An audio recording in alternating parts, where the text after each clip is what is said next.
What if the problem is not that people disagree more, but that we see disagreement more than ever before? Think about that for a moment. Every day, you open your phone and see arguments about politics, culture, money, education, and even simple lifestyle choices. It can feel like the whole world is fighting. Sometimes it seems impossible to find common ground with anyone who thinks differently from you. But is the world really more divided than before? Or are there deeper reasons why it feels that way? This matters because division affects your daily life. It affects your relationships, your stress levels, and even the way you see other people. When society feels divided, it becomes easier to feel angry, frustrated, or disconnected.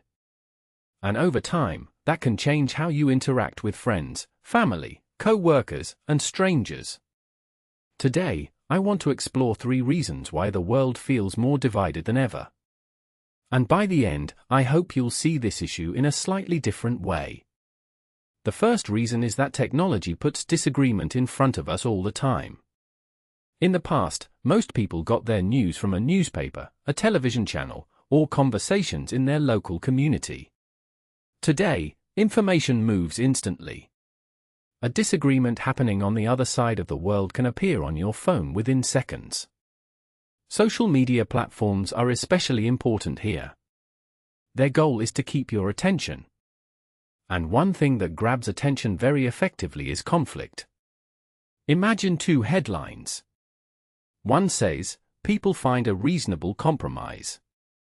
The other says, "Huge public fight erupts online." Which one are more people likely to click? For many people, the second headline is more interesting. As a result, dramatic arguments often spread faster than calm discussions. A simple example is a family dinner. 10 people might have a pleasant evening together. But if one person gets into a heated argument, that is usually the story everyone remembers later. Online platforms work in a similar way.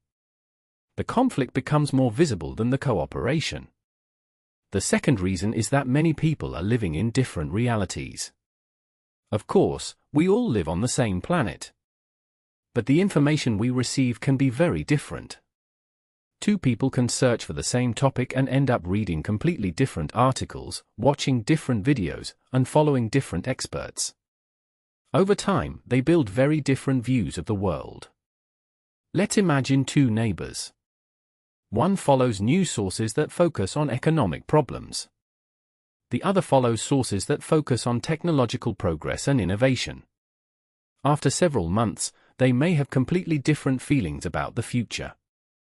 One believes society is getting worse. The other believes society is improving. Neither person is necessarily dishonest. They are simply seeing different pieces of reality. This creates a challenge. When people disagree about solutions, conversation is difficult. But when people disagree about basic facts, conversation becomes even harder. Many people today feel shocked when others hold different opinions. They think, how can anyone believe that? But often the answer is simple. The other person has been exposed to a different information environment for years. Understanding this doesn't solve the problem. But it can help us approach disagreement with more curiosity and less anger. The third reason is that uncertainty makes people choose sides more strongly. Human beings generally like stability. We want to know what is happening and what the future will look like. But recent years have brought a lot of uncertainty. Economic changes, global events, new technologies, and rapid social changes have affected millions of people. When the world feels uncertain, people often search for clear answers. They look for groups, communities, or leaders who seem confident. This is completely natural. We all want a sense of belonging. Imagine a person who loses their job during a difficult economic period. They may feel worried and confused. During that time, a strong community can provide support and direction. The positive side is that communities can help people feel connected. The negative side is that strong group identity sometimes creates an us versus them mindset. people begin to see other groups not as neighbors with different opinions, but as opponents. History shows that this pattern is not new. During uncertain times, societies often become more polarized. The difference today is that technology allows these divisions to spread faster and become visible to millions of people instantly. So what can you actually do about this? You probably cannot change the entire world. But you can change how you interact with it. Try a simple experiment this week. Have one conversation with someone whose opinion differs from yours. Not to win. Not to prove a point. Just to understand. Ask questions. Listen carefully. Try to learn why they think the way they do. You may still disagree at the end. In fact, you probably will. But something important can happen. The other person stops being a stereotype and becomes a human being again. That small shift matters more than many people realize. The strongest divisions often grow when people stop talking to each other. Real conversations create space for understanding, even when agreement is impossible. And here's something worth remembering.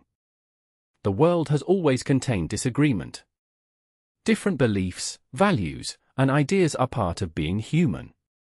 The goal is not to create a world where everyone thinks the same way. The goal is to build a world where people can disagree without losing respect for one another. The next time you see another argument online, remember that conflict is often louder than cooperation. The loudest voices are not always the most common voices. Most people still want similar things. They want safety. They want opportunity. They want meaningful relationships. They want a better future for themselves and the people they care about. And perhaps that shared human desire is stronger than the divisions that seem to surround us.